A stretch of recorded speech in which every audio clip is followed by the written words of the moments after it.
तुमचे पैसे सुरक्षित आहेत का?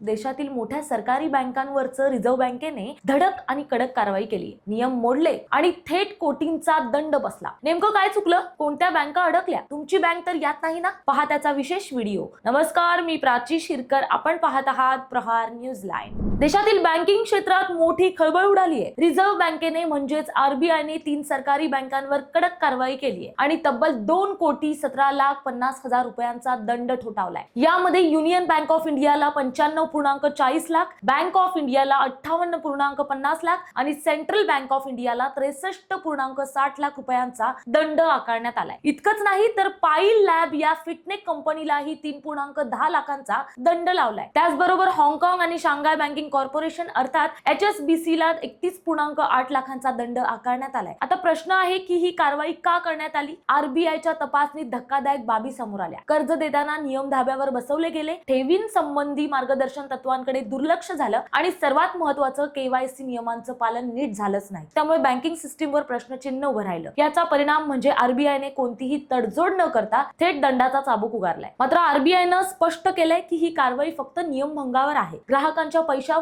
किंवा व्यवहारावर याचा कोणताही परिणाम होणार नाहीये. असं असलं तरीही हा इशारा मोठा आहे, कारण आरबीआय वेळोवेळी तपासणी करतं आणि नियम मोडणाऱ्यांना सोडत नाही. या तिन्ही बँकांच्या ढिसाळ कारभारावर आरबीआयनं बोट ठेवलंय. बँक कितीही मोठी असली तरी नियम मोडले तर कारवाईचा बडगा उगारला जाणार, हा थेट संदेशच आरबीआयनं दिलाय. कारण आरबीआयच रखवालदार आहे. ही होती बँकिंग जगातली मोठी घटना. तुमच्या पैशांवर लक्ष ठेवणारी संस्था सतर्क आहे, पण बँका नियम पाळतात का हा प्रश्न कायम आहे. माहिती आवडली असेल तर कमेंट्स मध्ये नक्की कळवा आणि अशाच नवनवीन व्हिडिओ पाहण्यासाठी प्रहार न्यूज लाईन चॅनलला आत्ताच लाईक, शेअर आणि सबस्क्राईब करायला विसरू नका.